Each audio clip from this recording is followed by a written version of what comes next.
Okay. Alhamdulillahi Rabbil Alameen. Wassalatu wassalam ala ashraf al-anbiya'i wal mursaleen wa ala alihi wa ashabihi ajma'een. Okay.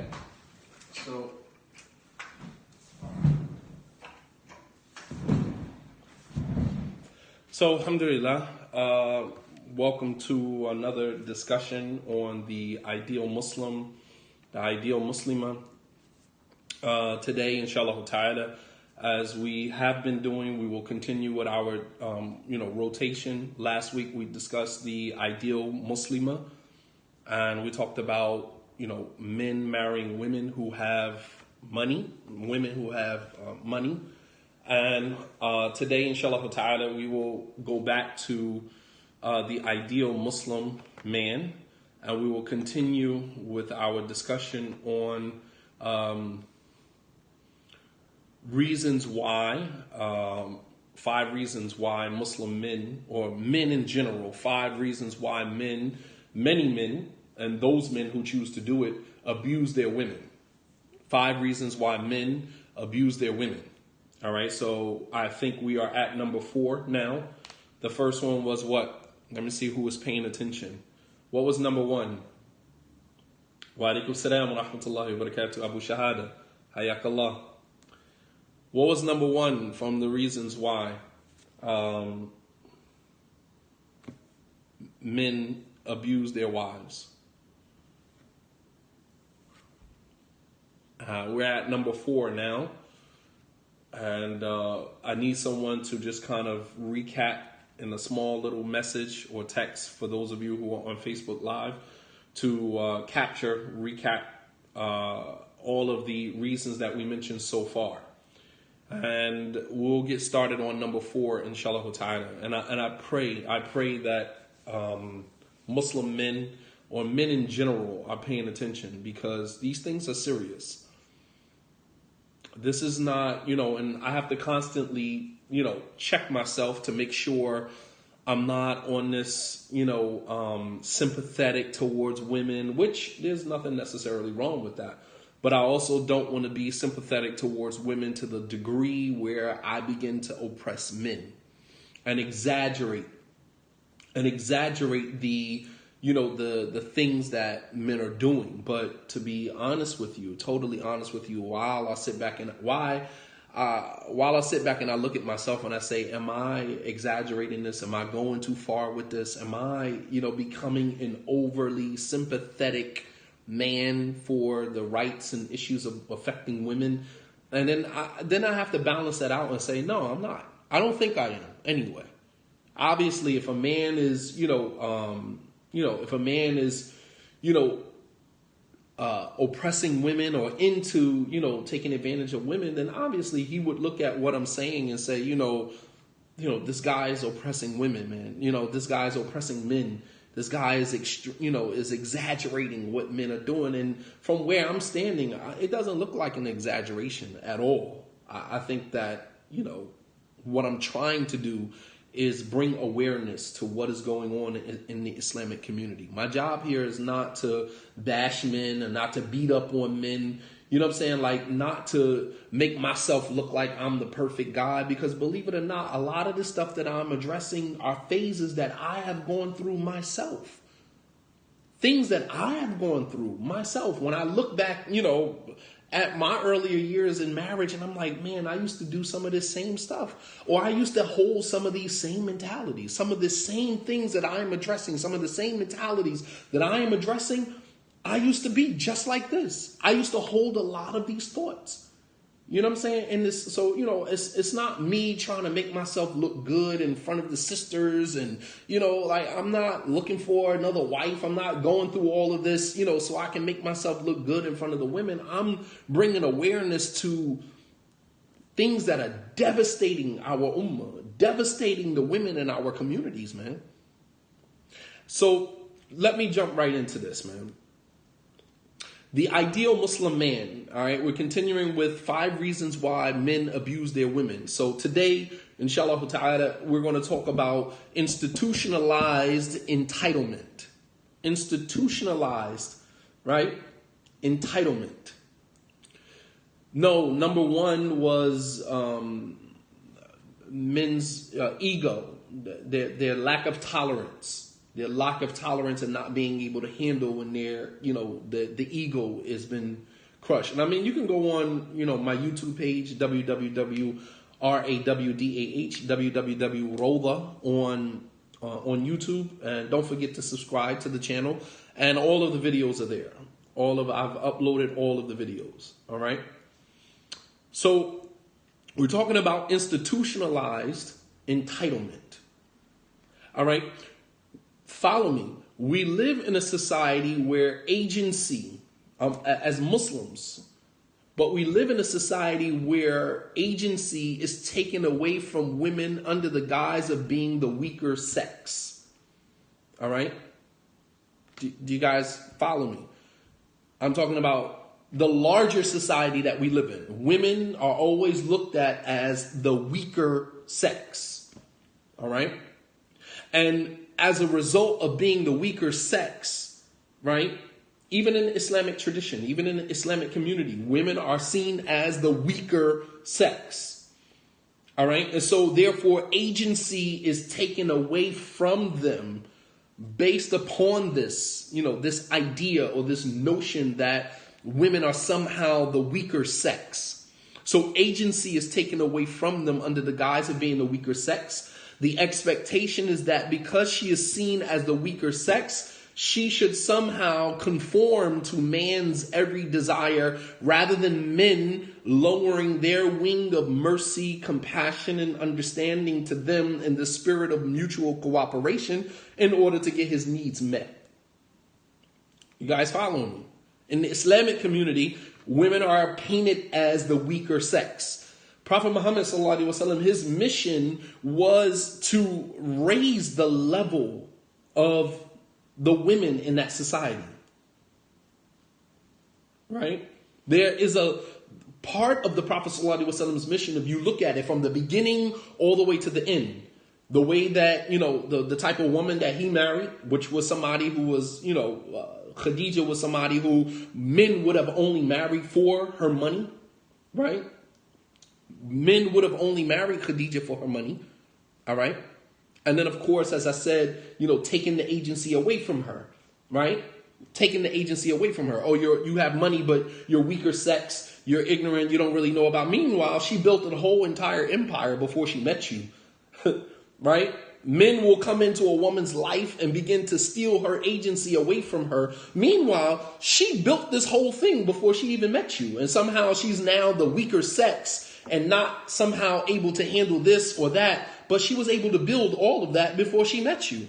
But we come into her life and she has a degree, she has a home, she has a car, she has a good job, she has, gainful employment. Right? And she did all of that by herself. And then when she marries the Muslim man, he comes into her life and begins to take the agency away from her as being the weaker sex. You guys follow me? She can't work. She can't have this in her name. The riba is haram. She can't have a house in her name. She can't have a car in her name. She can't work because it's his job to work. You begin to pull the agency away from her under the guise of being the weaker sex. And somehow the expectation is for the woman to conform to the man's every desire rather than the man lowering his wing of humility and compassion and mercy, if she's actually the weaker sex, right? Then to lower your wing of mercy and compassion in the spirit of mutual cooperation. As Allah subhanahu wa ta'ala says in the Quran, وَتَعَاوَنُوا عَلَى الْبِرِّ وَالتَّقْوَى, and cooperate with one another upon righteousness and piety. There's a degree of cooperation, right? But no, we want to begin taking away the agency away from her, right? Oh, you can't work. Oh, you can't have this. Oh, you got a house that's on riba. So we're going to begin to take everything away from you, breaking down your agency under the guise of being the weaker sex. This is where this entitlement, this is where that mentality comes from. And I want men to understand this. This is not me attacking men.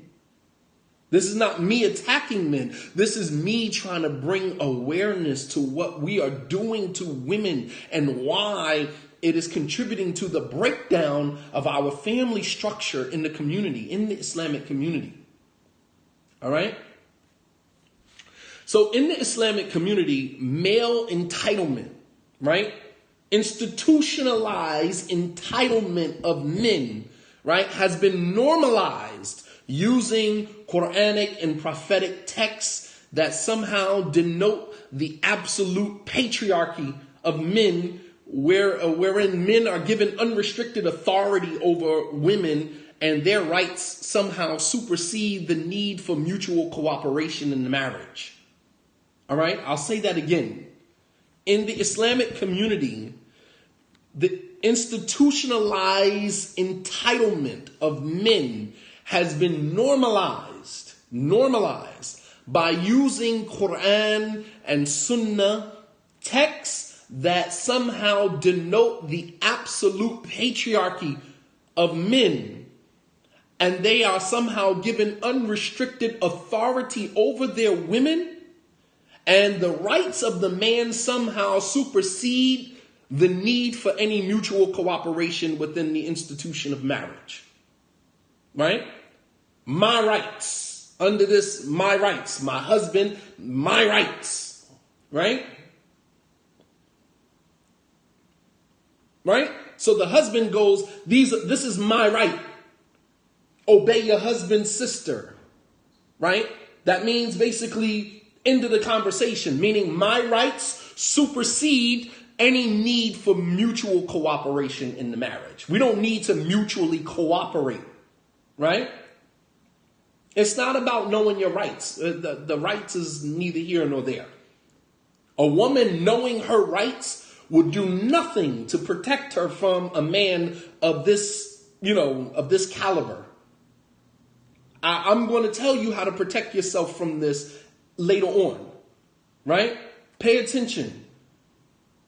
This is not about you. This is why women should know their rights. You knowing your rights is not going to protect you, because the mentality is the rights of the man supersede your rights. That is the mentality. We're talking about a mentality here. We're not talking about textual evidences. We're not talking about the skeleton of the Sharia.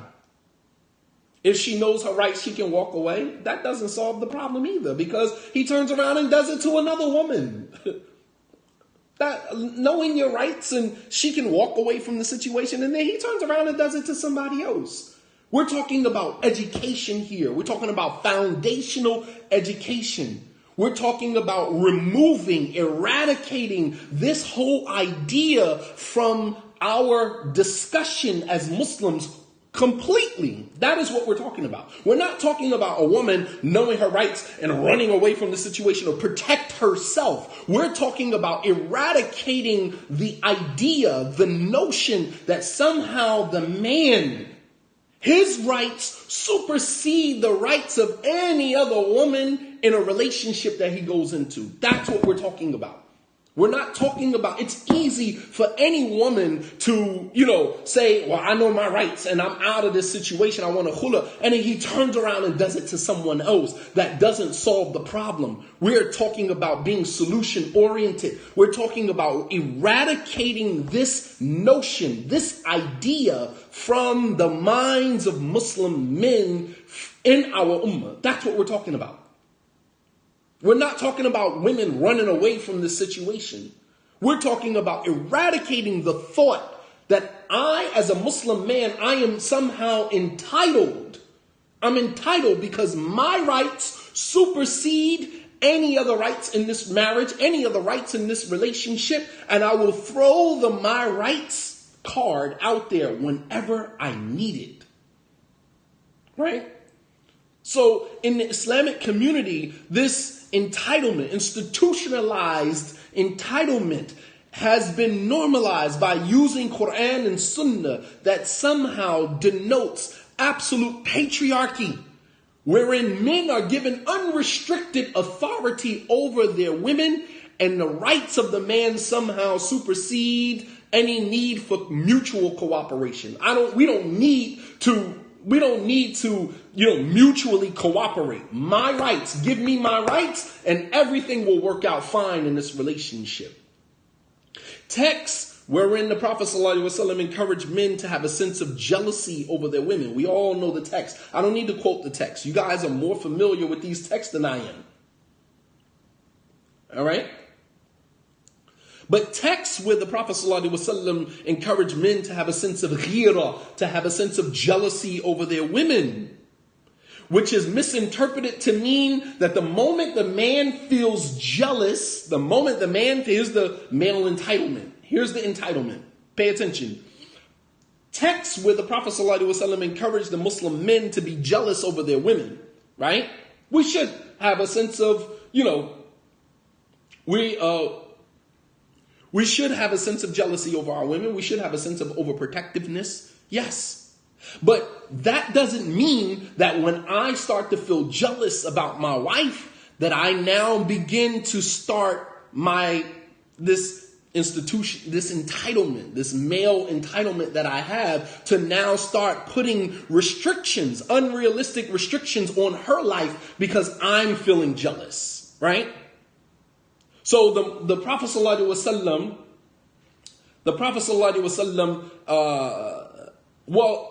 Brother Gaddith, unrestricted patriarchy is misogyny.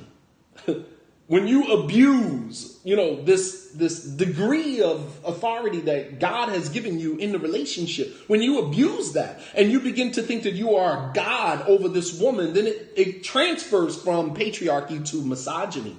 Male chauvinism. That's exactly what it becomes. Misogyny is just patriarchy multiplied beyond its boundaries. That's what it is.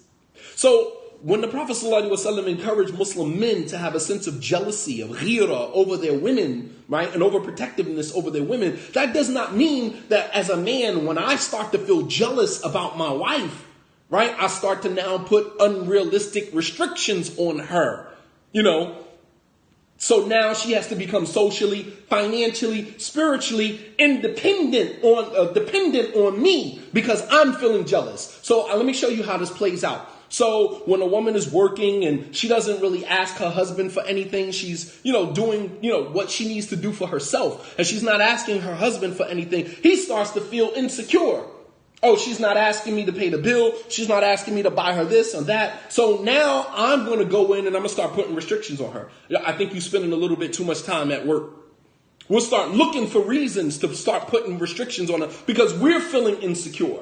We're feeling jealous. We're feeling insecure. So we'll start to put restrictions on her. Oh, you're spending too much time at your job. Or you're buying too many things, pocketbooks and stuff like that. You're becoming too worldly. I think you need to slow down. I think you need to cut your hours down. Or I think eventually you need to quit because, we just had our baby. So I think you need to stay home. Right? You understand? So because I'm now becoming insecure about your independence, right? Financial independence. Now I'm going to start putting restrictions on you.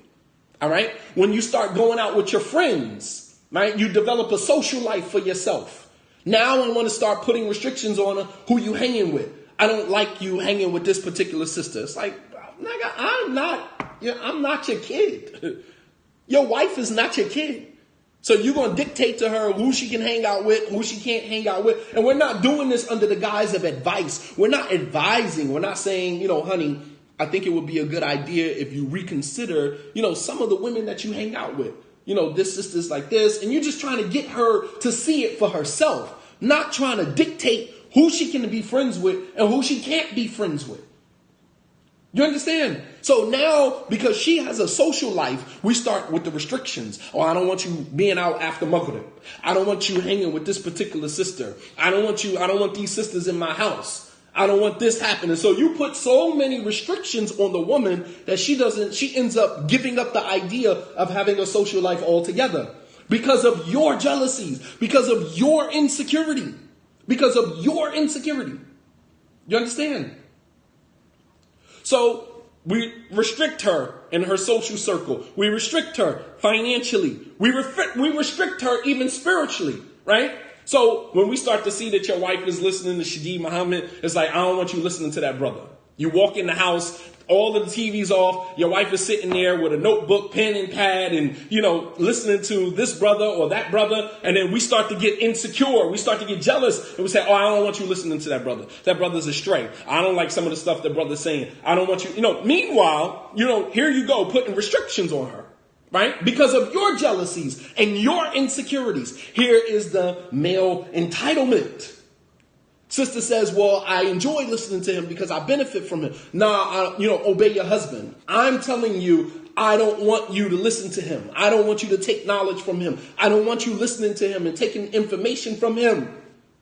Not because there's some danger, right, or some type of peril that your wife is entering into when she opens up a lecture, but because you are feeling insecure. You are feeling somehow slighted. So you're going to start putting restrictions on your wife, whether spiritually, whether financially, whether socially, it doesn't matter.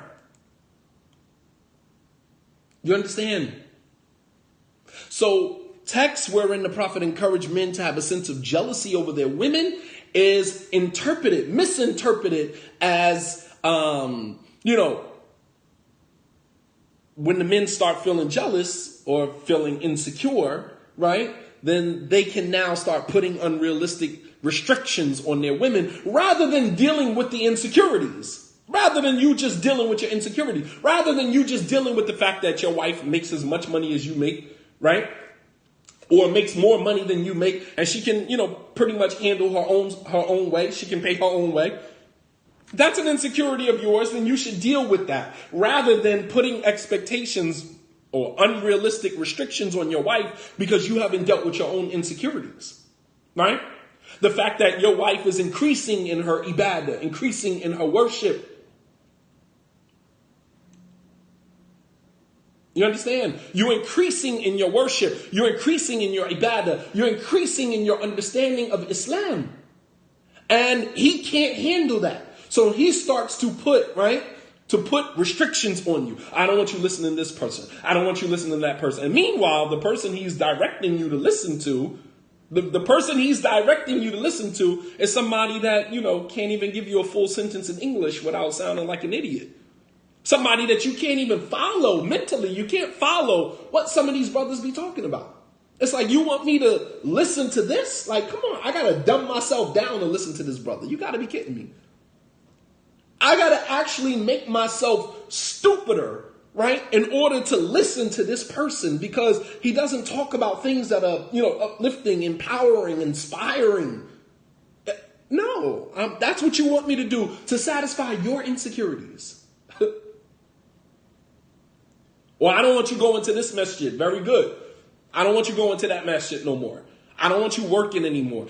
So we start to put, these restrictions on the women rather than dealing with the insecurities that we are experiencing. Meanwhile, when a woman feels jealous, here's the flip side of that. When a woman feels jealous, sometimes rightfully so, because you're on your phone more than often. You take your phone in the bathroom. You take your phone here. The woman knows, her womanly intuition is telling her that there is someone else. See, the thing that we don't understand about men is we watch all of these movies and we start to believe that we pimping. We start to believe that, we got it all figured out, but we don't understand the spiritual dynamics that surround us as human beings. Your body gives off energy. Your body gives off energy. You understand? And your wife can pick up on the energy when there's another woman involved in your life. The woman can pick up on the energy. You are giving off mixed messages. You're giving off mixed energy when you come in the home now. The woman can spot it a mile away. And when the woman gets jealous, she's, somehow told to do what? To just deal with it. Why are you getting jealous? This is my right. Right? You know that it's my right.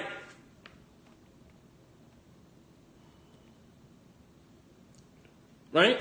The woman doesn't have another alternative. She has to sit in that discomfort and deal with it. She doesn't have a right to begin superimposing on her husband how he should do this and how this should be done to make her insecurities go away, to make her jealousies go away. No, she has to sit in her discomfort. Meanwhile, when the man gets jealous, when we get jealous or we get insecure, right? We start to put restrictions on the woman. That's the privilege. That's the male privilege. That's the male entitlement that we have. Right?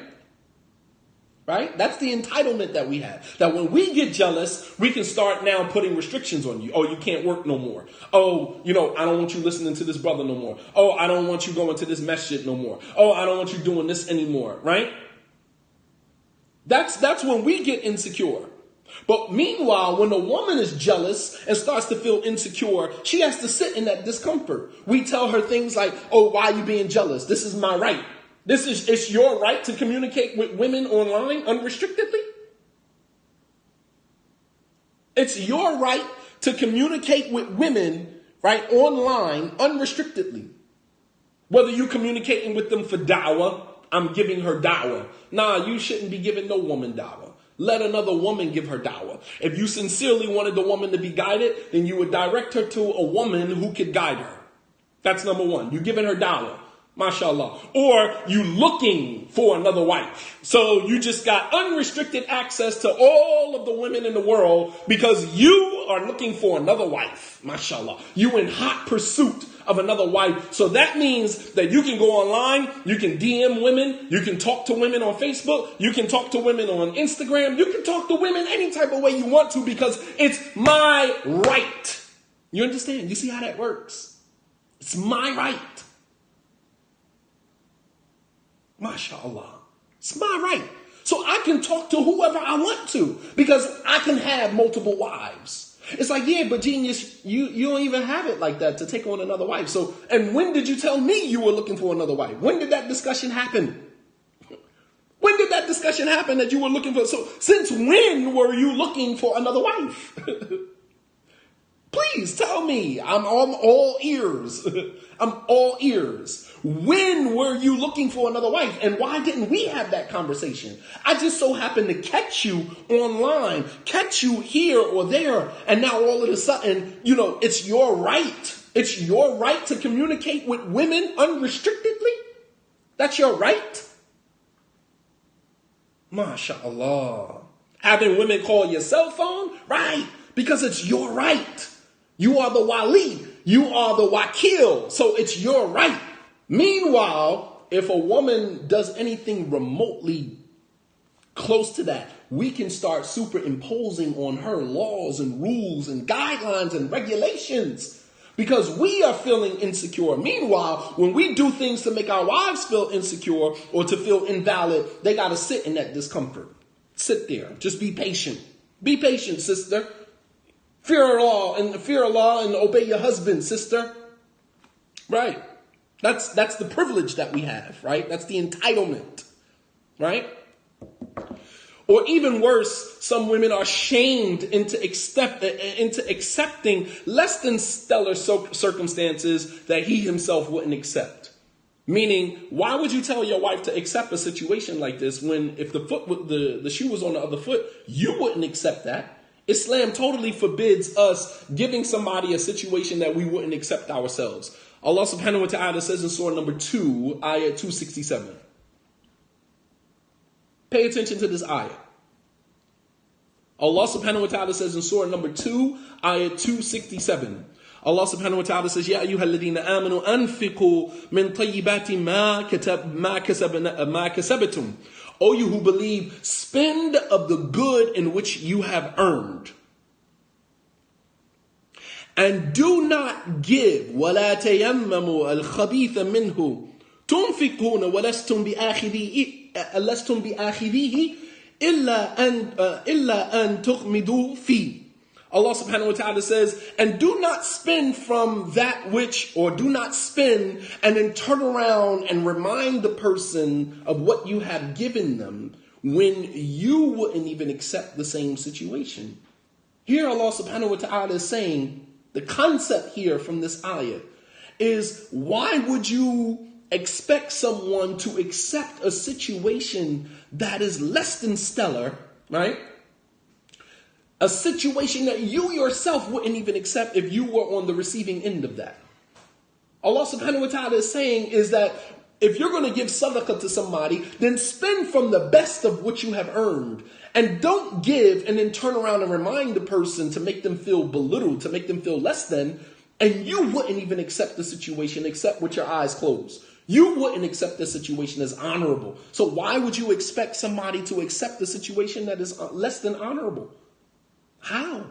How could you do that? This goes against our religion.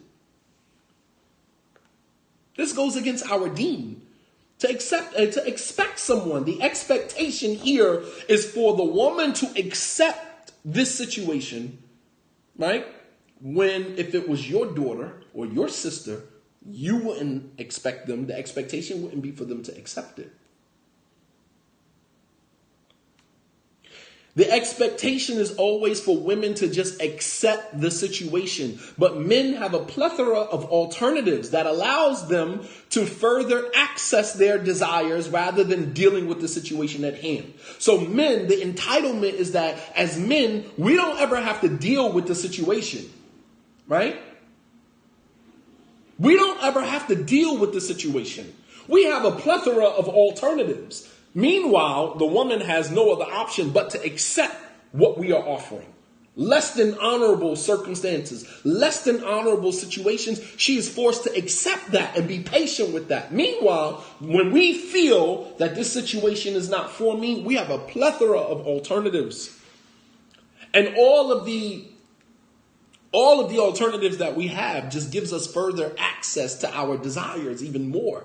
And never forces us to deal with the situation at hand. When a man is upset with his wife, right, he can consider polygyny as an option rather than deal with fixing the situation as it is, right? When a man is not pleased with his wife, he can always opt for polygyny, right? As an option, rather than working on trying to fix the situation. He doesn't have to fix the situation. He doesn't have to go for counseling, right? He doesn't have to go for counseling. All he can do is marry another wife. Oh man, this bitch she ain't listening. She ain't doing this. Man, I'm about to marry me another wife. I'm going to teach her a lesson. You're going to teach your wife a lesson by marrying another wife. MashaAllah. Because you believe in your mind that Islam gives you that. Islam gives you that. So you don't ever have to sit down, go to counseling, go through the process, self-reflect, look at your issues, look at what you are contributing to the dysfunction of your marriage, right?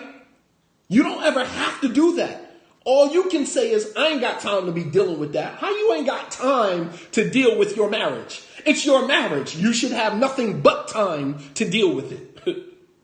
You should have nothing but time to deal with your marriage. It's your marriage. Someone that you made a commitment to. You made a commitment to her. How dare you say, I don't have time to deal with her shenanigans. I don't have time to deal with her insecurities and her jealousies. I'm going to just go marry another wife. MashaAllah. MashaAllah. And Islam gives you that, huh? You don't ever have to deal with fixing the problem. You got a plethora of alternatives. You can just divorce her and move on. Or you can go marry another woman and keep it moving. You understand? MashaAllah. MashaAllah.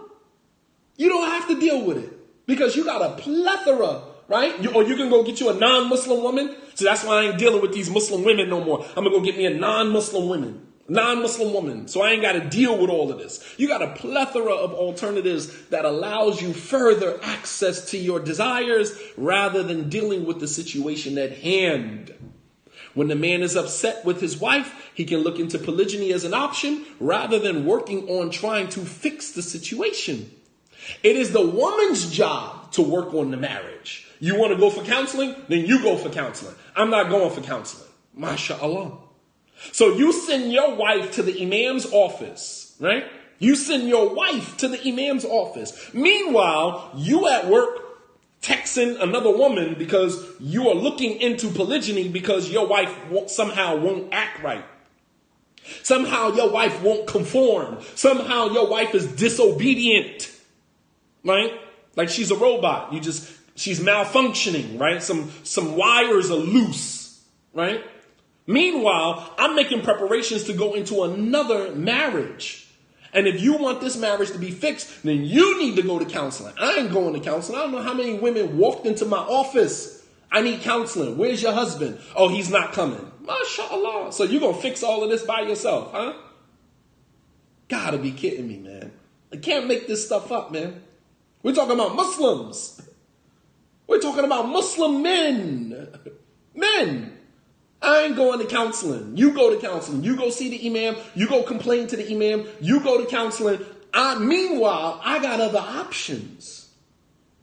I don't have to go to counseling. As a man, I have the entitlement. I have privilege.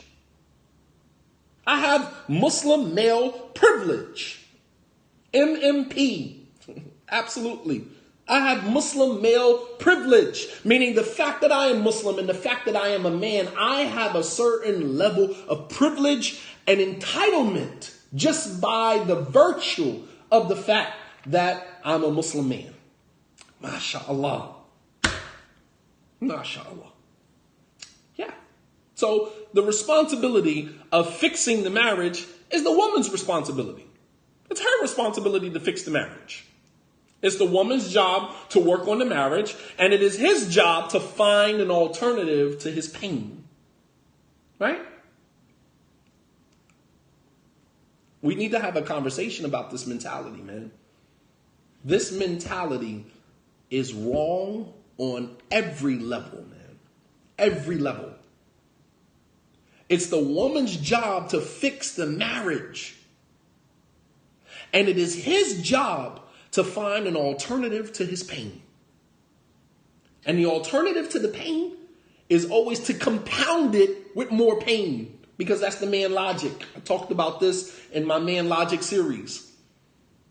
You're going to marry another woman, and you think that by marrying her, you're escaping the pain from your first wife, not thinking that the woman that you're marrying is still a woman, and she's going to bring her own little box of pain and frustration into your life. There is no escaping that.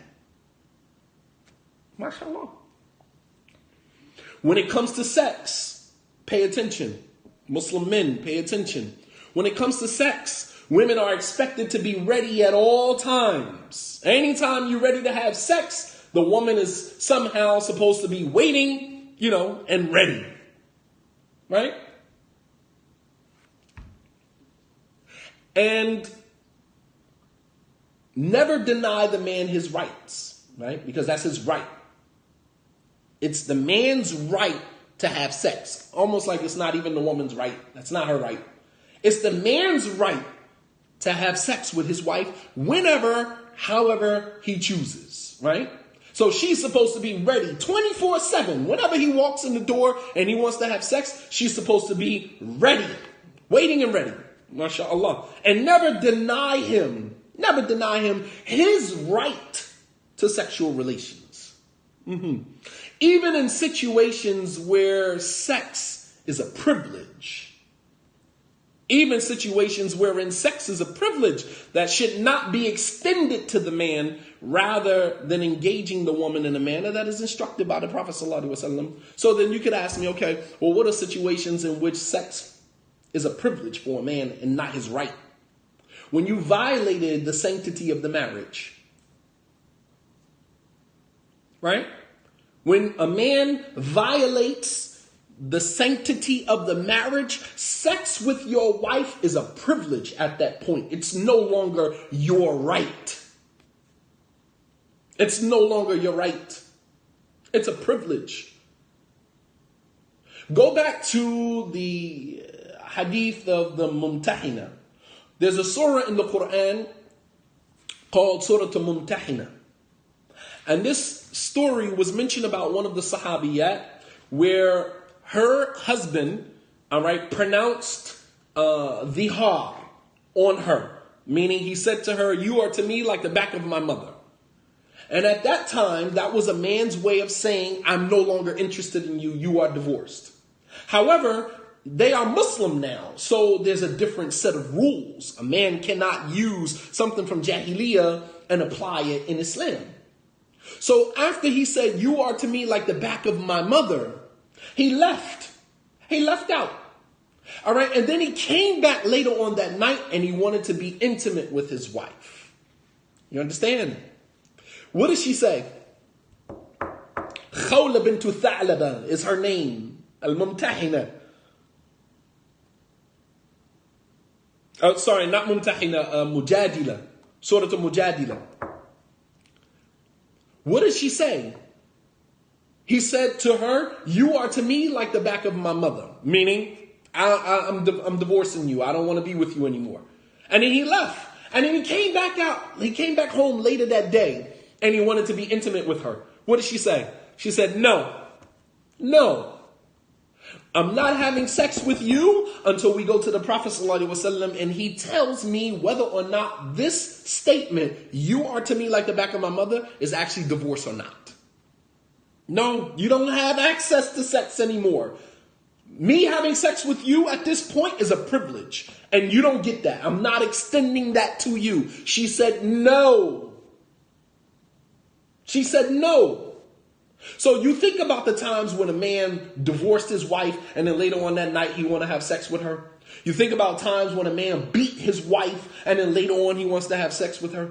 Sex in those situations becomes a privilege for you. You haven't earned that and it shouldn't be extended to you. But men have this entitlement that because I'm a Muslim man and I'm married to you, whenever I want to have sex, you cannot deny me.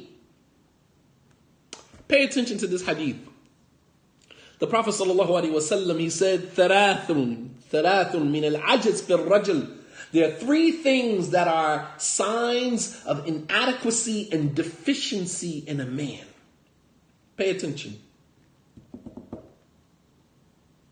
Pay attention. The Prophet ﷺ said, ثلاث min al-ajiz fi al-rijal, fi al-rajul. Three things are signs of deficiency and inadequacy in a man. Number one, أن يلقى من يحب معرفته فيفارقه قبل أن يعلم اسمه ونسبه. Number one is that you meet a man who you would love to get to know, but then you depart from him without even knowing his name or knowing his lineage, his family. You understand?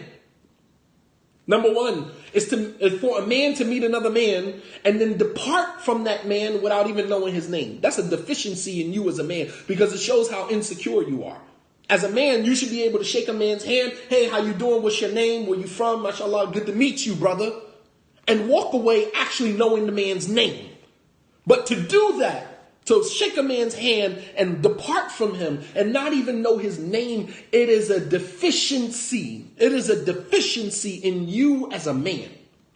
You have many Muslim men who will walk into a room. This is especially with the Salafis. They are so funny.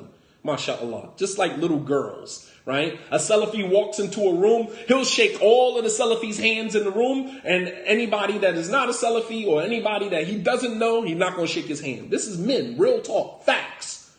Real talk. This is what men are doing. This is what men, Wallah al-Azim, I've seen this with my own eyes. I've been a victim of this myself. We walk into a room, we'll shake every Salafi's hand in the room. And then if it's 5 brothers standing together, we'll shake 1, 2, 3, 4. And then the 5th person, I'm not going to shake his hand because he's not Salafi or because I don't know him. MashaAllah. That is a deficiency in you as a man. How do you do that?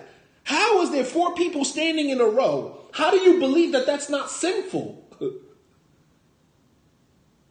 How do you believe that that is not a sinful act? If it is sinful for 3 people to talk and for 2 people to go off to the side and have their own conversation and leave the 1 person by themselves, if that is a sin, then what about 4 people standing in a group and you shake all 3 people's hand and ignore the 4th person?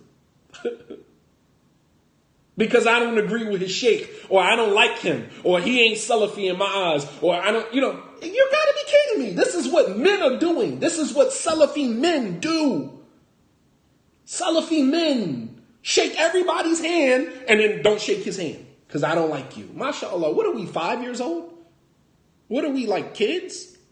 But the Prophet ﷺ said three things. Three things are from the ajiz fil rajul. It's from the inadequacy and the deficiency of a man. And number one is to meet a man and to depart from him and not even know his name. Number two, from the deficiency of the men, he said, and yukrimuhu ahadun fayurudda alayhi karamatuhu. It's for someone to try to honor you and then you dishonor him while he's trying to honor you. That's a deficiency in a man. That's a deficiency in a man. Somebody's trying to honor you and then you dishonor them, or you don't accept the honor that they're trying to give you. Like, for example, I invite you to my walima, or I invite you to my wedding, or I invite you to my home for dinner, and you don't honor the invitation. Right? You don't honor the invitation. That is from the weakness and deficiency and inadequacy in a man. And number three, this is the most important one. This is the most important one.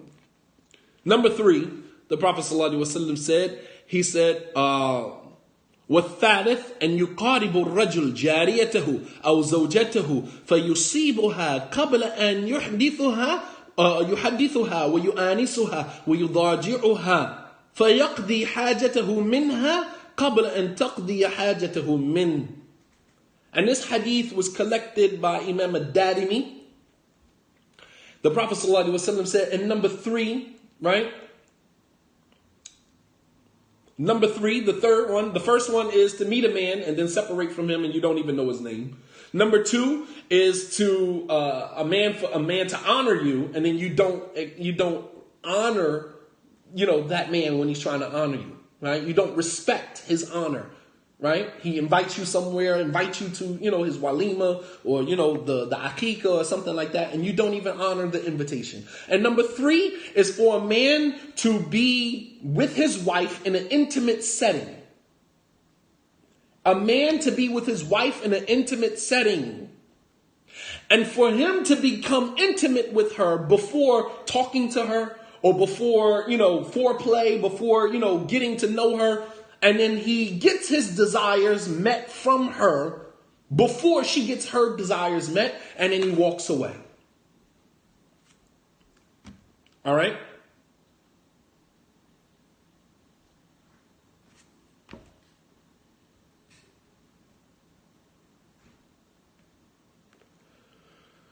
So, the point that I'm making from this hadith, pay attention. He said that a man would be intimate with his woman, and then as you are intimate with her, you don't talk to her. There's no foreplay with her. Nothing. And you get your needs met from her. يَقْضِي حَاجَتَهُ. You get your needs met from her before she gets her needs met from you, and then you get up and walk away from her. This is from the deficiency of a man. Deficiency in a man. And although this hadith is weak, the second two lines of the narration are actually supported by other texts that are authentic. Nonetheless, all of our entitlement, that's the entitlement that I'm talking about, that you can get what you need from the woman, but she can't get what she needs from you as a man. That's exactly what I'm talking about. The point of the hadith is that you can get what you want from a woman, but she can't get what she needs from you. That's the male entitlement. That's the entitlement, right? So all of our entitlement seems to be supported by the idea that the man's rights supersedes the rights of the woman, and therefore absolves us as men from exerting the energy that is necessary to reconcile the issues in our marriages. I'll say that again. Our entitlement as men, Muslim men, seems to be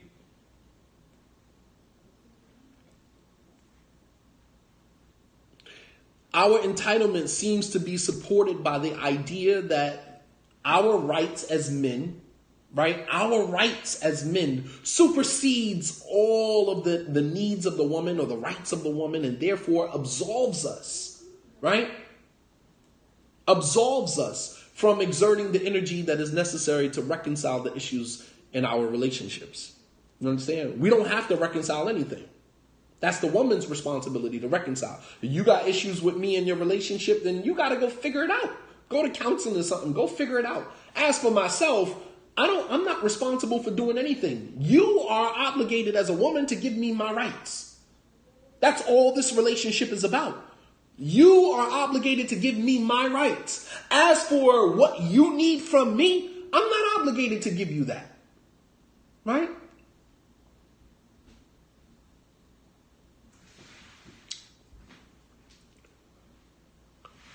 Pay attention to this statement by Imam al-Qurtubi. Imam al-Qurtubi, he mentioned in his tafsir of the ayah, and this is an ayah that men love to use, but we don't know the tafsir of the ayah. The ayah where Allah subhanahu wa ta'ala says in Surah An-Nisa, Surah number 4, ayah 34, Allah says, الرِّجَالُ قَوَّامُونَ عَلَى النِّسَاءِ بِمَا فَضَّلَ اللَّهُ بِهِ بَعْضُهُمْ عَلَى بَعْضٍ وَبِمَا أَنفَقُوا مِنْ أَمْوَالِهِمْ. That men are the protectors and maintainers of the women. Pay attention to this ayah. Men are the protectors and maintainers of the women because of the strength that Allah has given one over the other, and because the men spend from their wealth. That's the end of the ayah. Because men spend from their wealth. Pay attention to the ayah. Imam al-Qurtubi, he said about the tafsir of this ayah, he said, فَهِمَ الْعُلَمَاء مِنْ قَوْلِهِ تَعَالَى بِمَا أَنفَقُوا مِنْ أَمْوَالِهِمْ. He said that the scholars understood from Allah's statement, because the men spend from their wealth, أَنَّهُ مَتَى عَجَزَ عَنْ نَفَقَتِهَا لَمْ يَكُنْ قَوَّامًا عَلَيْهَا إِذْ لَمْ يَكُنْ قَوَّامًا عَلَيْهَا كان وإذا لم يكن قواما عليها كان لها فسخ العقد لزوال المقصود الذي شرع لأجله النكاح. Pay attention. And then you guys can let me know when I've deviated from the Quran and the Sunnah. Please. I'll wait for it all day long. Please tell me stop me the moment I deviate from the Quran and the Sunnah. Okay? Stop me when I deviate from the Quran and the Sunnah. For all the people, he's a deviant, he's off the Quran and the Sunnah, whatever. I just quoted to you an ayat from the Quran, and now I'm giving you the tafsir of Imam al-Qurtubi. You guys stop me when I deviate from the Quran and the Sunnah. Please, I'll wait for it. Imam al-Qurtubi, he said about this ayah, he said that when the man neglects to provide for his wife, when a man, Allah says that men are the protectors and maintainers over the women because of the strength that Allah has given one over the other, and because the men spend from their wealth. That's what Allah said. Imam al-Qurtubi said, whenever the man is negligent or neglects to provide for his woman, لم يكن قواما عليها, then he is not the protector and maintainer over her. He is not the protector and maintainer over her. Meaning, you do not have the status that Allah gave you because you did not fulfill your end of the bargain. You understand? You don't get to claim my rights, right?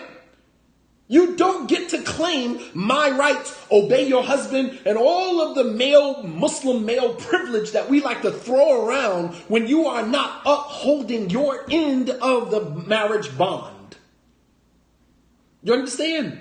I hope you guys are paying attention. Allah says that men are the protectors and maintainers over the women because of the strength that Allah has given one over the other, and because the men spend from their wealth. Imam al-Qurtubi mentioned in his tafsir, مَتَى عَجَزَ عَنْ نَفَقَتِهَا لَمْ يَكُنْ قَوَامًا عَلَيْهَا, that whenever the man neglects to provide for the woman, he is no longer qawaman alayha. He is no longer the protector and maintainer. You don't get to claim that. You don't get to claim that. He said, إِذَا لَمْ يَكُنْ قَوَامًا عَلَيْهَا, and if you are not the protector and maintainer over the woman, لَهَا فَسْخُ الْعَقْدِ, then it is her right to dissolve the marriage because she is missing the major component for which the marriage was legislated, and that was taking care of the woman. You understand?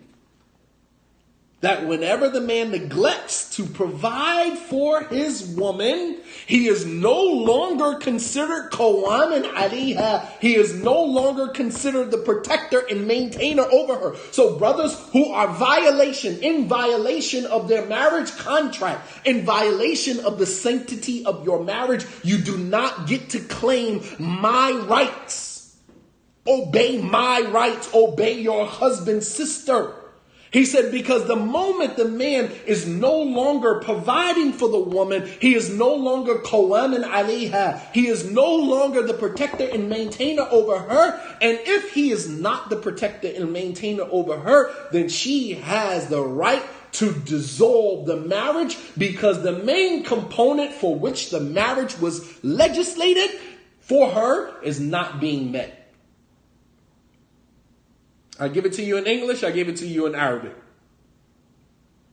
I gave it to you in English, I gave it to you in Arabic. This is Imam al-Qurtubi here. This didn't come from Shadeed Muhammad. Shadeed Muhammad didn't say this. Imam al-Qurtubi said this. That's the tafsir of the ayah.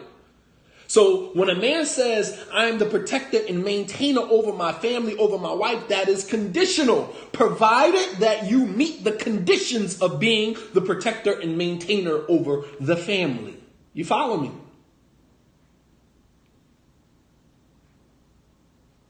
If you pay attention, very good, Brother Rashid, because that's my point. If you pay attention, it is as though when a woman has a status over men when he falls short. That is where I'm going to. Pay attention.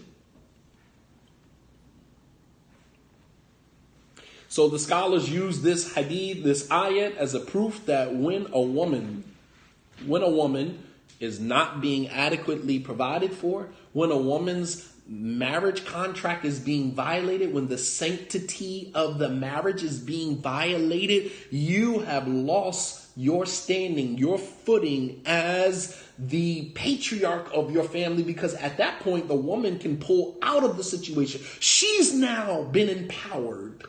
The woman is now empowered, and she can call it quits. She can say, I want a divorce, simply because the sanctity of the marriage contract has been violated. She's now, so basically what this is saying is that the man is in power, so as long as he is fulfilling his rights, he is living up to the code of conduct as it relates to his marriage. But the moment he violates that, the woman is now being put in power, and she can decide to stay with you, or she can decide to remove herself from the situation. Islam empowers her in the event that the marriage contract was violated. Do you understand?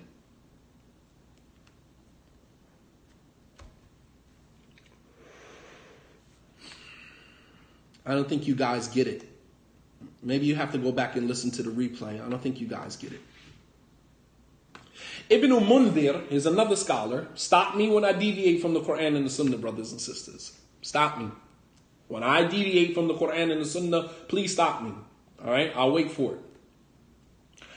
Imam Ibn Mundhir, he said, give us a narration of what Umar used to do when Umar was the Khalifa. Pay attention.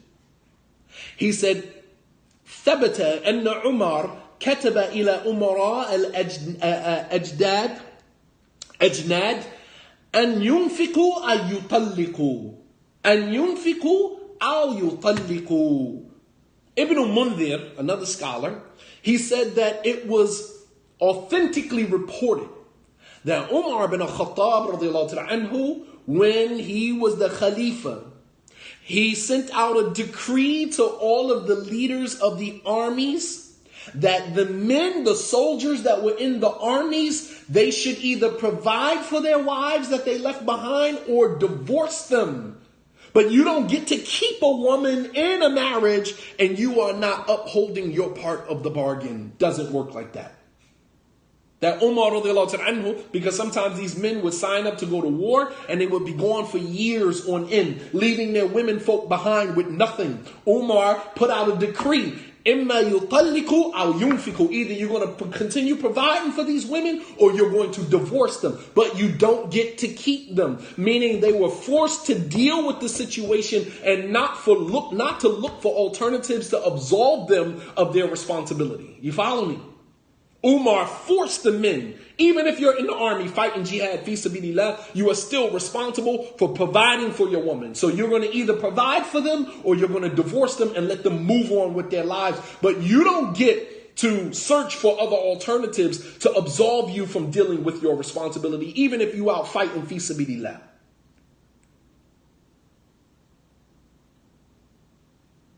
You got me?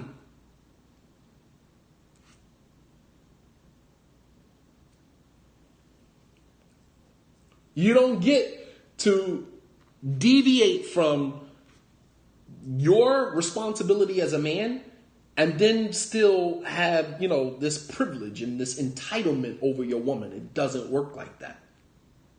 It doesn't work like that. You have many men who are in direct violation of their marriage contracts.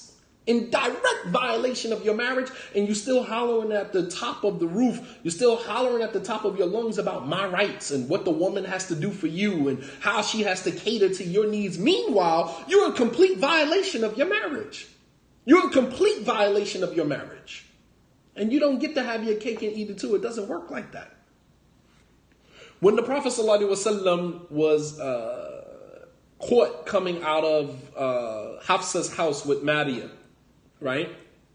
Maria was the mother of his son Ibrahim. She was a concubine at that time. And Allah subhanahu wa ta'ala revealed a whole ayat about that. A whole surah about it called Surah At-Tahrim. Surah At-Tahrim, right? When the Prophet ﷺ came out of the home and Hafsa saw him coming out of the home with Maria, she was like, why would you do that to me? In my house, on my day, on my night? Like, you would have never did that to anybody else. Why did you feel comfortable doing that to me? And the Prophet ﷺ said, you know what? To make up for that, I'll make Maria haram for me and I'll never go to her again. However, Allah subhanahu wa ta'ala admonished the Prophet ﷺ for doing that. A whole surah after this particular incident.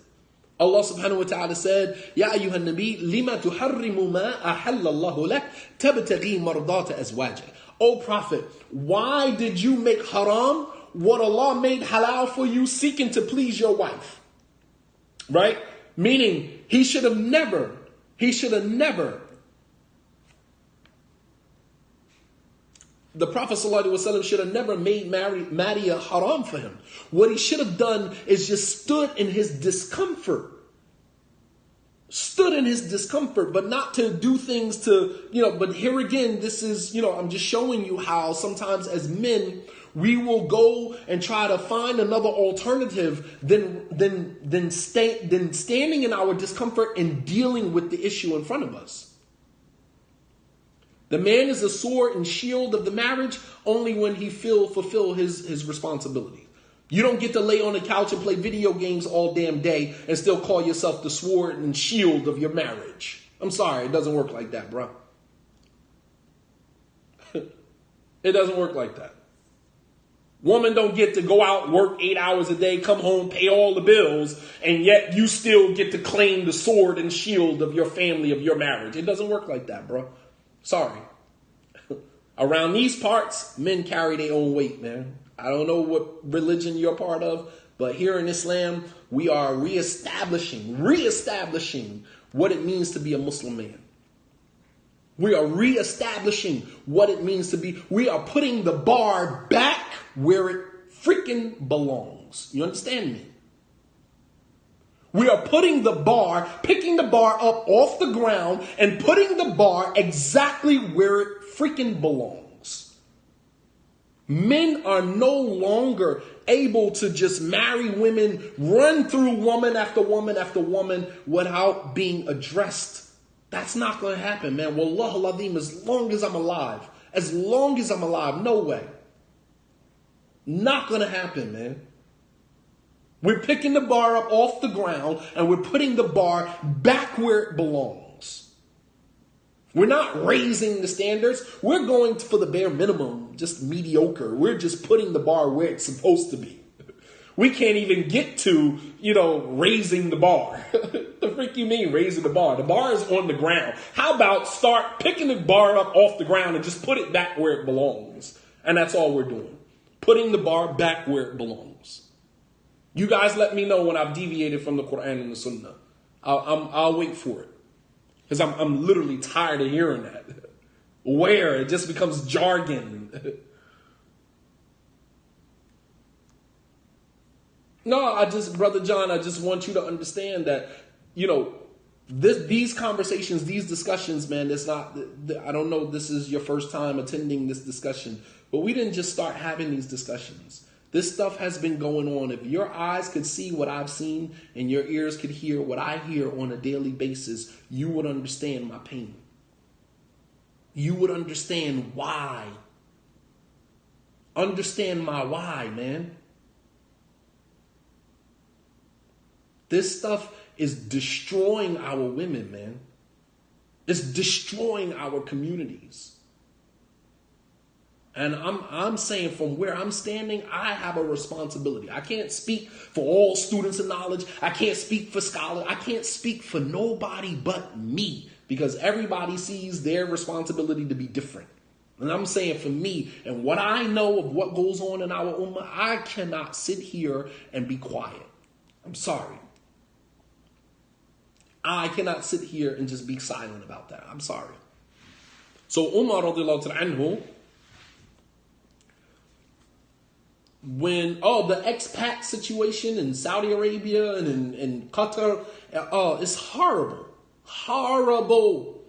The moment a sister gets accepted, let me tell you about this. Thank you for bringing that up, man. Let me tell you about the expat situation overseas. Whether it's in Saudi Arabia, whether it's in Qatar, whether it's in the UAE, whether it's in Egypt, it doesn't matter. The moment sisters arrive at the airport in any of these places and she's single, brothers have already got you clocked.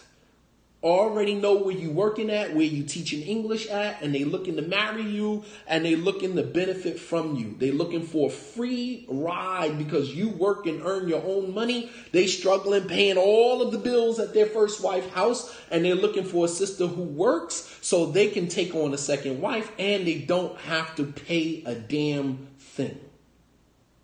It's a halal trafficking ring. You're damn skippy about that. Those who know, know. If you don't know, then, I'm sorry. But real talk. Real talk. So the Prophet ﷺ was admonished by Allah subhanahu wa ta'ala to deal with the situation. He should have just stood in his discomfort rather than trying to, appease Hafsa by making something haram on himself that Allah subhanahu wa ta'ala made halal for him. Right? The Prophet ﷺ scolded men for beating their wives like a slave and then wanting to have sex with them. Pay attention to the hadith, the concept that we are going to extract from the hadith. The Prophet ﷺ, he said, لا يجلد أحدكم امرأته جلد العبد ثم يضاجعها في آخر اليوم. The Prophet ﷺ said, none of you should beat your wife. Pay attention to this hadith. The Prophet ﷺ said, none of you should beat your wife like a slave and then turn around and have sex with them at the end of the night. Scholars endorse it because it's not happening to their daughters. It's not happening in their society. These are just some poor black African-American converts who, want to practice Quran and Sunnah. And so you got these scholars directing you, telling you what's halal and haram, what's permissible, what's not permissible, based upon the standards that they've set for you, not the standards that they live by. You understand? Scholars don't give us rulings that they live by. Many of the scholars that come to America that give us fatwas here, give us fatwas and give us rulings based upon how they see us. Because they don't know us. They don't know our condition. So they give us rulings based upon how they see us. Just some black converts that I can just tell this and that. But these are not standards that they themselves live by. They don't live by these standards. The same things they tell you, oh, don't pray in this masjid, don't pray in that masjid. Meanwhile, some of these same scholars are imams of their masjids, Sufis, Shiites praying in masjid, and they never tell them to get out of their masjid. Facts all day long. I know scholars personally who are imams of their local masjids right across the street from their houses, right down the street from their houses. They are the imams of those masjids. They pray in those masjids, and those masjids are not all attended by people who are so-called Salafi or who identify with the Salafi minhaj. Meanwhile, we're Muslim minorities living in, America, and you tell us so flagrantly, so callously, oh, don't pray at that masjid, don't pray at this masjid. Meanwhile, it's only one masjid in our whole damn neighborhood. You telling me because the imam ain't Salafi, don't pray there. You gotta be killing me. You gotta be kidding me, man. I'm a Muslim minority. You would think that you would consider my situation before you would issue a ruling like that. You live in Saudi Arabia, right? You live in Saudi Arabia where there's a masjid on any corner. You could go to any masjid. Yet, you would put standards on us considering that we are already restricted in our environments. We're already restricted. There might be one masjid in our whole entire city, and you tell us not to pray in the masjid because the masjid ain't Salafi. What does that even mean? Meanwhile, every masjid on your corner in Saudi Arabia, in any masjid, you can find a Sufi or Shiite praying in the masjid. You understand? What type of standards are you giving to us that you don't apply to your own self? What type of standards are you setting for us that you don't even apply them to yourself? You shake hands with Sufis, Shiites. I know Salafi professors in the Islamic University who work alongside people who are not Salafi, clearly not Salafi. Work alongside of them. You sit in, the teacher's lounge with them, drinking shay, drinking coffee, and then you tell us, don't give salams to people that ain't Salafi. Don't associate with people who ain't Salafi. A man is on the religion of his close companion. So what the hell does that say about you? Why is it that you can sit in a teacher's lounge in a university campus and sit back and drink coffee, drink shay with scholars that are not Salafi, but yet you're superimposing on us, Muslim minorities living in America, and even worse than that, African-American Muslims on top of that, right? Who we got our own social issues. We look for any reason, and we've just used Salafiyah, right, as a reason to, explore that jealousy and hatred and to let that manifest in what we call Salafiyah. I don't like you, so I'm not going to give you salams. But now I'm going to use your deviant. So I'm going to justify it. So basically we've taken Salafiyah and we've used it as a means of justifying our own self-hate of one another. We've used it to justify self-hatred of one another. We've used it to justify the same Negro mentality that we've carried with us from generation after generation, instead of using Islam to liberate us from these standards that have been superimposed upon us by slave masters that we've carried with us from generation to generation. We've done the total opposite of what Islam is supposed to do for us. We've used Salafiyah as a means of reshackling ourselves to some of these same social ills that we've been suffering from for generation after generation. And we've taken it, Salafiyah, and we've justified it. We've justified it. Now, I don't like you personally because when I see you, you are a reflection of me as a black man. So I don't like you when I see you, but now I'm going to use Salafiyah as a justification for not liking you. You ain't Salafi. Your pants are not above your ankles, or you don't have a beard, or you don't have this, or you don't have that. So I'm going to use, right? It's the same thing with the relationships between men and women, right? We know that we players and pimps, and we're going to use Islam to allow us to get our way. So I'm going to divorce this woman because she wasn't acting right. She wasn't being obedient to her husband. And I'm going to go marry this sister. And I'm going to marry that sister because I have a problem with women. So that justifies me marrying multiple women because I got issues with women. MashaAllah, tabarakallah. So instead of using Islam to help us, deal with a lot of these social issues that we came into Islam with, we use it to justify continuing it, to perpetuate it. And then you got scholars who give you the golden stamp of approval to continue. Meanwhile, none of this stuff is affecting their environment the same way it's affecting us. You understand? You guys not listening to me though. 10 years from now, 15 years from now, you guys will get it. Right now, you don't get it. Right now, I'm just talking and it sounds good. Right now, I'm just talking and it sounds good, but you'll get it years from now. Because this is not something new. I didn't just start saying this today. I didn't just start saying this yesterday, right? So if I was saying this 10 years ago, and now you're saying, wow, I get it, I understand. Then 10 years ago, I was saying the same thing 10 years ago. But I guess it's just a repetition. People learn through repetition. They say children only get what you're trying to say to them after you said it 1,000 times. So for the 1,000th time, you say something and it's like the light bulb goes off and they get it. MashaAllah. So the Prophet ﷺ said that none of you should beat your wives and then turn around and have sex with them at the end of the night. And this is because sex is an intimate thing. Where there's a desire, there's a want to be close to the woman, you understand? So how does one violate the sanctity of the marriage by either not living with her in kindness, not providing for her, not fulfilling your end of the marriage contract, and then have the audacity to demand full access to your rights? Using manipulated Islamic texts to support your demands, right?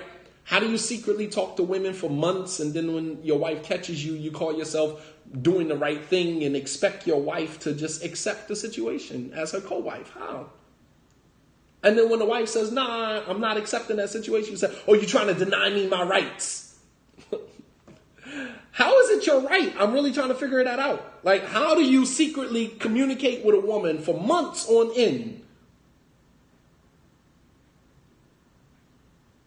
How do you sit? No, it's not the people. Stop saying that. It is not the people. Don't say it's not the minhaj. It's the people. It is the minhaj. And I'm not saying the correct minhaj. I'm saying it's a minhaj that they have created. They have taken from Islam and created their own methodology. Don't say it's the people. It's not the minhaj. It is the minhaj. It's the minhaj they have created. They have selectively cherry-picked and chosen texts, put together this whole entire thing that they call the Salafi minhaj, and it is not the methodology of the Prophet ﷺ. It is not. Show me one thing that goes on with these Salafi communities, and I'll show you how it conflicts with the Sunnah of the Prophet ﷺ. They have given you one side of the story. It's not a coincidence that when Salafi scholars come here, which just recently a scholar came here, right, all the way from Saudi Arabia, right? All the way from Saudi Arabia, right? Come all the way to America with all of what's going on, the racial tension, the Islamophobia, all of what's going on in America right now, and he gives a talk on the rights of the women. We don't need you to come from Saudi Arabia to come here and give a talk on the rights of the women. The women in America know their rights. That's not the point. You come all the way from Saudi Arabia, sit on a chair, and you got everybody sitting around you in the masjid like you this big sheikh, this big scholar, and you open up and start giving a talk about the rights of the women in Islam. Damn it, we don't need to know what the rights of the women in Islam. What sense does it make for you to teach the women what their rights are in Islam when we live in a misogynistic society and environment where those rights are not even recognized, are not even valued, are not even respected? What sense is it to sit down and talk about the rights of the women when nobody respects the rights of the women? I just don't get it. And then we sit down talking about, oh, the sheikh gave it up. The sheikh did this. MashaAllah, the sheikh. What? What are you talking about? What did he give up? I'm really trying to figure it out. Did he sit down and give a lecture about something that we didn't already know? I'm curious. I'm curious. Because y'all make it seem like a scholar come here, sit in a masjid on a chair and give a talk about women's rights and the rights of women. And then we walk away talking about he gave it up and mashallah the sheikh and this is why I take from the scholars, as if he spoke about something that you didn't already know. You didn't know that? You didn't know that hadith? You didn't know that that was the rights of the woman? And then the women sitting there feeling all liberated, feeling all, elevated. And then meanwhile, you're going back home to home to a husband who don't even respect your rights. Are you serious right now? You gotta be kidding me. Women sitting at the lecture feeling elevated and feeling liberated because a Saudi scholar came here to give you a talk about the women's rights. And yet you go back home to a husband who don't even give a damn about your rights. I'm just really trying to figure that. Why is that so? Why are we so nostalgic? For what? What is the nostalgia for? What did he give up? Teach us when the men violate these rights, what options do we have? How about that? How about the next time a Saudi scholar comes here, rather than giving us the same old runaround lectures on Tawheed and the rights of the men and the rights of the women? Don't think you're doing us a favor. You're not doing us no favor. Tell us when the brothers violate the rights of the women, what are our options? That's what we want to know from an Islamic perspective. What are our options as Muslim minorities living in America? Is it haram for a woman to go and file a police report against her husband for beating her? Is that considered, should she be shamed Islamically and be told that she's going to the kuffar against the Muslims? Is that an option that she has? You understand? Let's talk about accountability.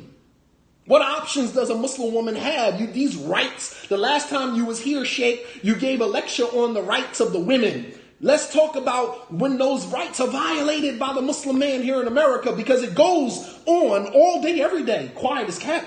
Maybe you didn't know about that. Maybe they were too busy bringing you information about Tahir Wyatt and Shadeed Muhammad and Mufti Munir and all these deviants running around America that they failed to mention to you that the Muslim men are violating the rights of their women in these marriages. Maybe they failed and neglected to tell you that, because they were so busy informing you about the deviants. MashaAllah, tabarakallah. You guys, wallah al-azim, I have to laugh to keep from crying. This stuff is so sad, literally. I have to laugh to keep myself from crying because it's pathetic. It really is. It really is pathetic, man. Right. So he comes, he gives a lecture on Tawheed. MashaAllah, we didn't need to know about Tawheed. With all due respect, Fadila to Sheikh, we didn't need to know about, we understand. Like, you're going to give us application of Tawheed? How about that? How about Muslim minorities living in America? How do we apply Tawheed to our everyday life? Give us some examples, Sheikh. By all means. فَلْيَتَفَضَّلْ. Give us some examples, Sheikh, of how to live out Tawheed in this environment that I live in right here. Why don't you take the time out to learn the environment that I live in, so Tawheed can be more applicable to my life rather than just some abstract theology that, I'm just storing in my brain and waiting for examples to come along so I would know how to apply it.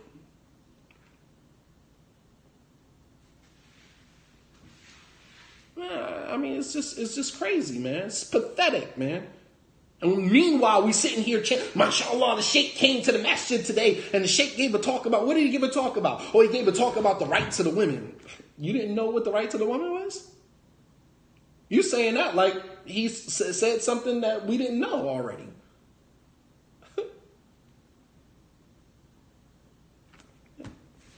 Anyway. So, going back and ending, man, the Prophet ﷺ, he said, none of you should beat your wife like a slave and then turn around and sleep with her at the end of the night.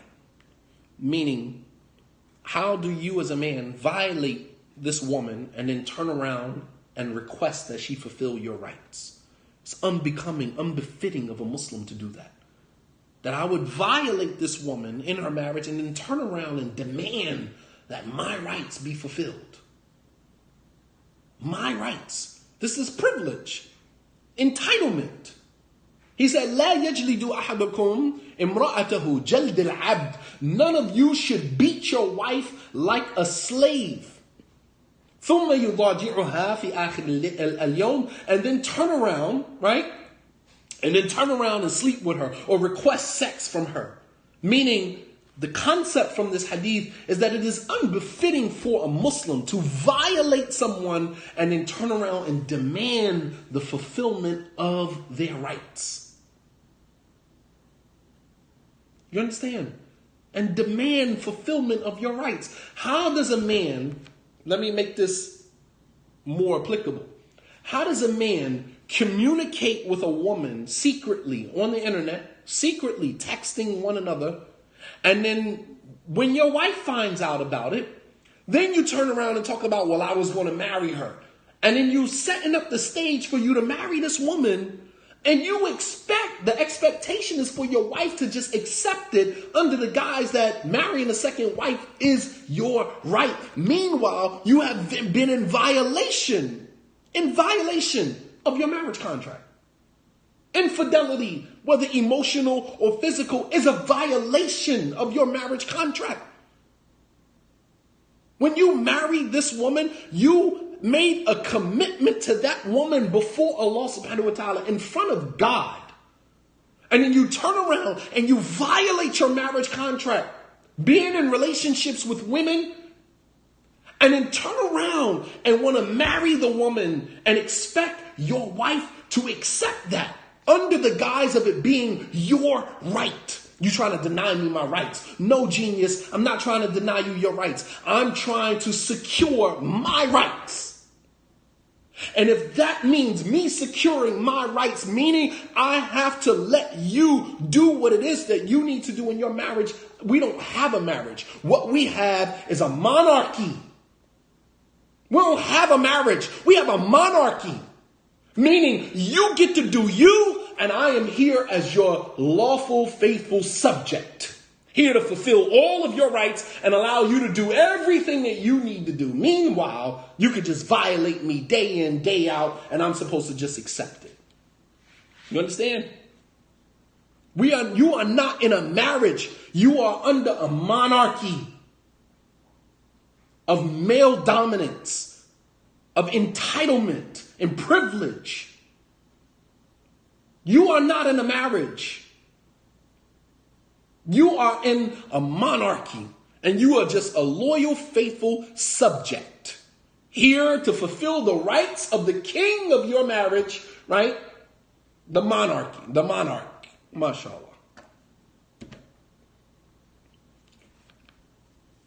How do you marry someone without getting tested, right?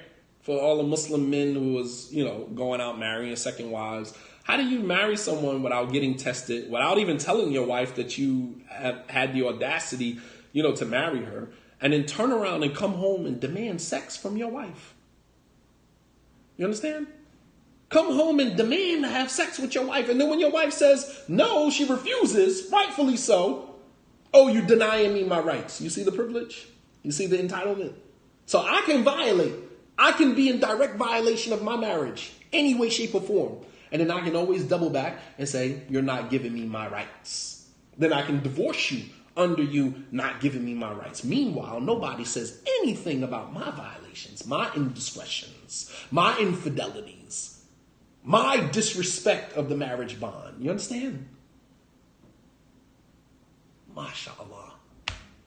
And like Qurtubi said, if he is not fulfilling his duty to his wife, then he loses the qawama. He loses that status that Allah has given him. And in the case, he should either divorce her or live up to the standards that Islam has set for him. So I'm saying to the Muslim men, right, that you should either divorce her or live up to the standards that Islam. No, it's not two wrongs don't make a right, Adam. If a man goes out and he marries a woman without getting tested, she has every right to deny him sexual relations in self-preservation and self-protection. It's not that she's denying him because she doesn't want to be intimate with him, even though that's valid. That's a valid reason. You violated your marriage contract. But not only did you just violate your wife by going out and marrying another woman, your wife don't know nothing about it, but you didn't even get a medical examination. Supposing you got something, and there are many sisters who have contracted sexually transmitted diseases from their husbands marrying second wives. Many facts. Simply because the wife didn't have a right to deny him sexual relations because that was his right. His right. So meanwhile, you got your first wife walking around with an STD because you pulled the my rights card, this entitlement. MashaAllah, tabarakallah. So now she has to live with this for the rest of her life because you wanted your rights fulfilled. Meanwhile, you went out and married a woman, no medical examination, no STD testing, no nothing. And then you came home after being with your second wife, wanting to be intimate with your first wife, and she didn't have a right to deny you because it's your rights? No. We have to lose this sense of entitlement and humble ourselves before our families, man. The Prophet ﷺ said, خياركم خيركم لأهلي وأنا خيركم لأهلي. Right? The Prophet ﷺ said, the best of you men are those who are best to their families, and I am the best of you to my family. So the Prophet ﷺ, he could have said the best of the men are those who fight in the cause of Allah. He could have said the best of the men are those who give charity in the cause of Allah. He could have said the best of men are those who, the best of men are those who do this or that. He could have said anything. But he made the standard, the golden Islamic standard of what makes a man great is the way that he takes care of his family. You understand? The Prophet ﷺ made the standard, the golden Islamic standard of what makes a man great, the way that he takes care of his family. He didn't say the best of men are those who fight in the cause of Allah. The best of men are those who give charity. The best of men are those who build a house for Allah. He said the best of men are those who take care, who are best to their families. And I am the best of all of you men to my family. He made the standard of what makes a man great, the way that he takes care of his family, the way that he interacts with his family. Meanwhile, he could have made the standard anything else, but he chose to make it, right? So how do we fix this? And let me end this. So in the spirit of being solution-oriented, I don't like giving the problem without giving the solution. So we understand what this Muslim male privilege and entitlement is. So how do we fix this as men? How do we go? I'm sitting down and I'm thinking to myself, how the heck do we reverse this process? Because it's a mentality. The actions are just a manifestation of the mentality that has accepted this as norm, as okay.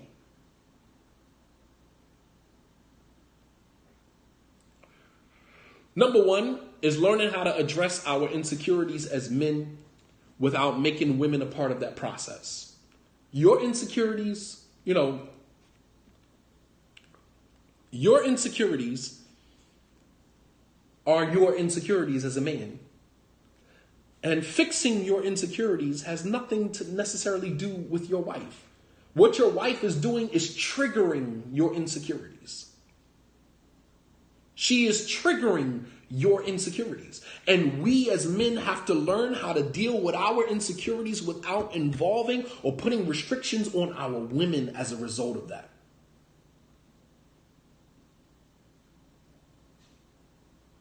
You understand?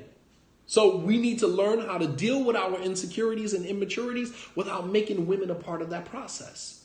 She's just being a woman, and she's triggering you. She's triggering your insecurities. So what you need to do as a man is sit down and look at, why am I insecure about this? Why am I so overly jealous about this? And begin to deal with that. That's number one. Number two is learning our religion. We have to relearn this deen. We have to relearn this deen, man. Learning our religion minus the male chauvinistic biases that we've been fed through Islamic teaching that places emphasis on the rights of the man as if the rights of the women don't even equal to that. You understand?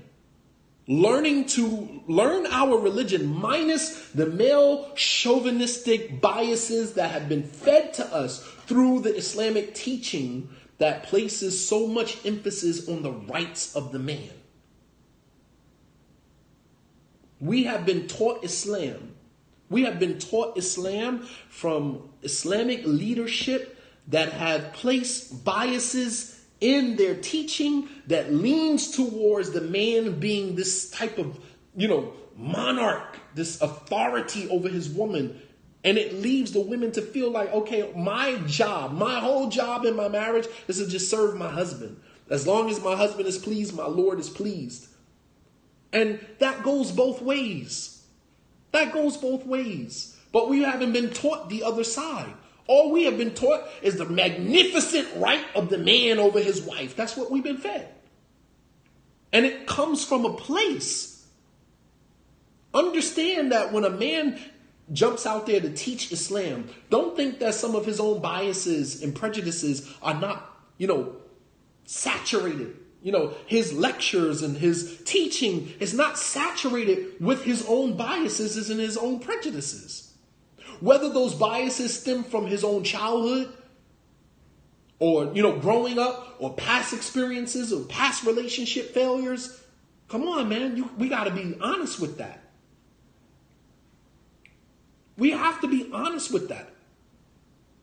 That many of the Muslim preachers and teachers, when you sit back and you listen to their teaching, you listen to their Islamic education, you got to understand that there are biases put inside of that. Sometimes we don't know how to separate that. Right, very good, Ali Sabr. Many men don't want a partner in marriage. They want a subordinate or dependent. Your wife is not your dependent. She's not your subordinate. She is the co-author of your marital narrative. Understand? Your wife is your co-author of the marital narrative. She is not your subordinate. She's not your faithful servant. But that's the way that Islam is taught. You know what I mean? That's the way that Islam is taught. Islam is taught that, I'm the monarch, I'm the king, and let me get Rick out of here. Yep, he's gone. All right? So we have to learn our religion and start being able to remove some of those biases, those male chauvinistic biases and prejudices that we've been fed through Islamic teaching. Our lens, we got to take the glasses off, clean the lens out and put the glasses back on and be able to see it through the lens of, equality and fairness. That's our deen. Our deen is a deen of justice and fairness.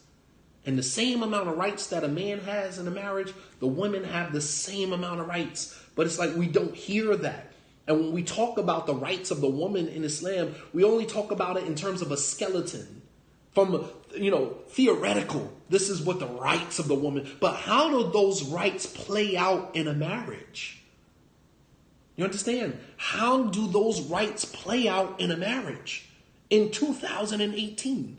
Yeah, we all know the rights of the woman. We know the skeleton. We got it. We don't need another lecture on the rights of the women. Women need to know their rights. If a Muslim woman is any Muslim woman in our communities today, she's probably already privy to what the rights of a woman is in her marriage. That's not the point. That's not the argument here. The argument is, how do men carry out those rights today? What does that look like today in a marriage? That's what we need.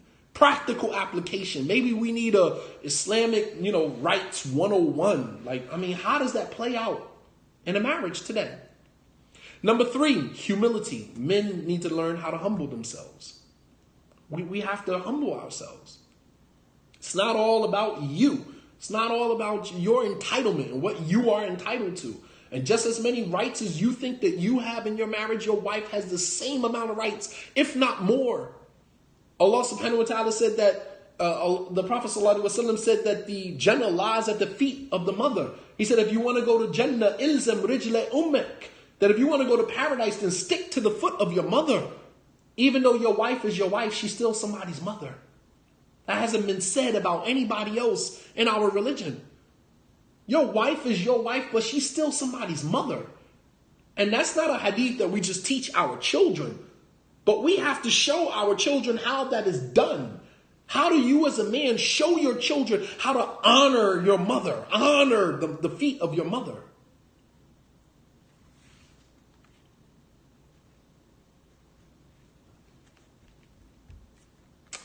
So humility, as men, we got to humble ourselves, man. Humble ourselves. And just because you give the woman her rights, as you said, Adam, just because a woman gives her husband her rights, it doesn't mean that you are losing anything. It doesn't mean that you are losing your rights. Right? Number 4, realizing that the needs of the woman in a relationship are just as important as the needs of the husband. When the next time you say, well, this is my right, or you trying to deny me my right, look at that comment and what you are using that comment to dismiss, because it's dismissive. When you say, you're trying to deny me my rights, or you're denying me my rights, usually that's a defensive mechanism. We're throwing that up there to defend something that we believe belongs to us. But in the process of defending, look at what we are overshadowing. In the process of defending what we believe is our rights, look at what we are, overlooking and what we are dismissing in the process. You don't want to have your rights at the expense of dismissing the rights of your wife. You can't really enjoy that. You can't enjoy that.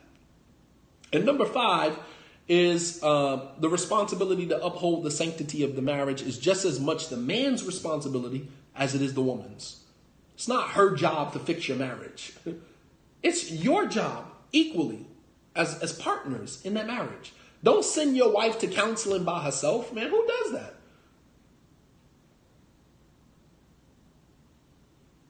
Who sends their wife to counseling by themselves because you feel like as a man, you don't need counseling?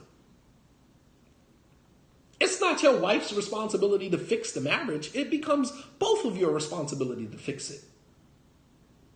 And you as a man have just as much responsibility to manage, to uphold the sanctity of the marriage as the woman does. It becomes the responsibility, and it's not the man's responsibility.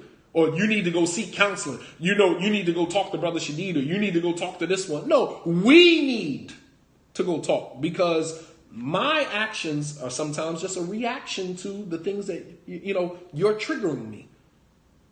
So while I need to go to counseling, you need to come right along with me, because you're not, neither one of us are free of blame. If we created a problem in our marriage, we created it together. I didn't create the problem by myself. I didn't just decide to start looking at pictures of women on the internet and communicating with women. That came from a place. That's not to say that my wife is responsible for that. I'm responsible as a man for my own actions, but there was something that triggered that. And my wife needs to be aware of what she did or how she, contributed to that. It's not to say that it's no one's fault. When you start to say, well, it's his fault, he needs to be responsible for this, then that means that you take the responsibility completely off of yourself. Meaning, I had nothing to do with that. That's all on him. Really? It's all on me? I'm not in this marriage by myself. I'm not in this situation by myself.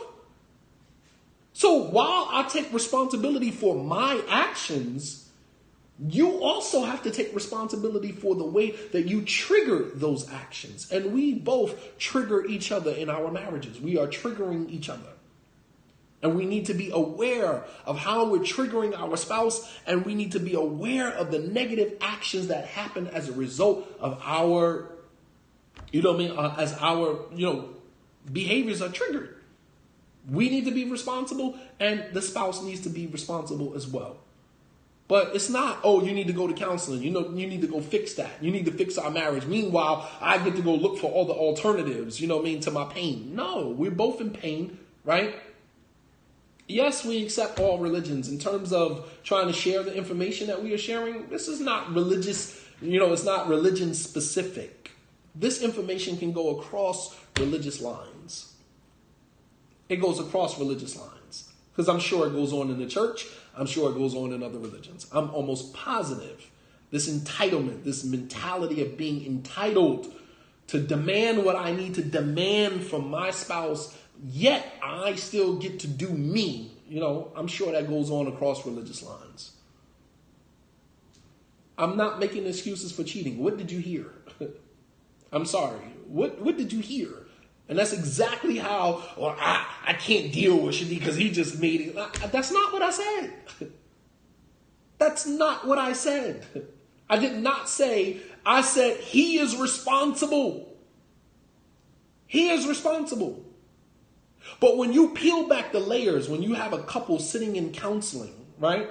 Let me tell you as a counselor, when you have a man and a woman sitting in a marriage counseling session, and the man is guilty of infidelity, whether it was sexual, whether it was, emotional, it doesn't matter. And you peel back the layers and you say, well, what drove you? Well, me and my wife's sex life haven't been the greatest, haven't been this, haven't been that. That's not him taking the responsibility of his actions off of himself. That is him simply stating what triggered him. What were some of the things that led him to do those things? And as a woman, you can't deny your husband sex. You can't, deny him, you started off having sex one way and your sex life was another way or whatever the case may be. And then when your husband begins to look at porn or begins to, flirt with women or whatever, first of all, as a woman, you knew that he was doing that. Maybe you didn't say anything to him. Maybe you're just trying to keep the relationship, and then it gets to a certain point where now finally you got to say something. So whether it's not saying that you are responsible for him cheating, but you played a part. Whether you allowed that to continue, meaning you didn't address it, you didn't say anything about it when you saw signs that were leading to the fact that he was cheating or doing something that he had no business doing. You knew. And you didn't say anything because as long as you didn't say anything, as long as you didn't see anything, you thought that the marriage would, somehow he would kind of get what he needed from the situation and then come back. So you allowed it to fester. You allowed the situation to continue. So did you play a part in that? Hell yeah, you played a part in that. If the husband says that our sex life just dwindled, she doesn't, dress up anymore after she had the kid, she doesn't wear lingerie anymore, she doesn't do this anymore, she doesn't do any of that, of course, do you think that the man is supposed to just sit there and say, well, my wife is going through something? No, like, his sexual desire doesn't just go away because a woman doesn't have a desire to be intimate with him. You understand? And to be a real one is to say, you know what? I know that, sexually I've been neglecting you. I haven't been in the mood for that. I haven't been, myself lately, or whatever the case may be. I'm going through this, I'm going through that, or whatever the case. Women go through things that men don't understand. Postpartum depression, whatever the case may be. We don't understand, and sometimes you don't take the time out to explain it to us. You don't take the time out to say, I'm going through postpartum depression. I'm not in a mood to be sexual. And I get it. I understand that your sexual desires and, it's not going to just disappear because I, don't want to have sex. I get it. But you also have to validate him that, yes, I'm sorry. I'm sorry that, I wasn't. But that is still no excuse for you stepping outside your marriage. That is still no excuse. So what I'm saying is that when we go to counseling together. It's not one person's fault. It's not a man just send his wife, to counseling and, go figure it out. Meanwhile, I got options. I don't have to go to counseling. I could just marry another woman. So, we have to understand that the responsibility to uphold the sanctity of the marriage is just as much the man's responsibility as it is the woman's. This is what I wanted to present. Allah subhanahu wa ta'ala knows best. You guys have been great. Thank you for giving me, your time and your energy. And hopefully, inshallah ta'ala, at some point we can sit down and have a discussion. I think eventually I'm going to stop because I'm back at school now and I really don't have the time to, continue with you guys like this. But at some point we need to have a discussion. Inshallah, I'll be at Masjid Taqwa this Saturday, inshallah ta'ala, and perhaps we can have a deeper discussion. Inshallah, I'll be at Masjid Taqwa this Saturday. I'll keep you guys posted as it relates to the time and as it relates to the topic. But I will be at Masjid Taqwa this Saturday, bi-idhnillahi ta'ala. Jazakumullahu khairan. Wassalamu alaikum wa rahmatullahi wa barakatuh.